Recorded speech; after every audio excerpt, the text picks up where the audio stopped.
তো লাগছো और दाও এইটা কি আমি দিদি? হ্যাঁ গো তুমি। কত সুন্দর লাগছি আমি। ভালো লাগছে? হ্যাঁ, থ্যাংক ইউ দিদি।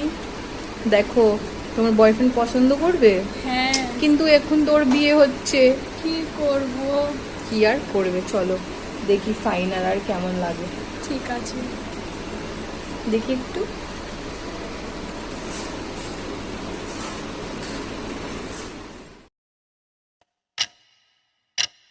দিদি আমার চুলটা ছুঁড়ে পড়ে গেছিল কোথায় পড়লো? বিয়েতে আমার বয়ফ্রেন্ডে। ও, আর আমি এই চুলটা লাগাতে পারবো না গো। কি করব দিদি? আর আমি লাগাতে পারবো না। কি দিদি তুমি আমার মুখে ফেলে দিলো? না না বাবা, যাও তো, আমি আর পারবো না মেকআপ করতে। কেন? না আমি পারবো না, তোমরা তোমাদের খুব নাটক, যাও করে তুমি দাও। এটা নাও আর যাও এখান থেকে। এমনি কেন করছো? না আমি আর পারবো না করতে।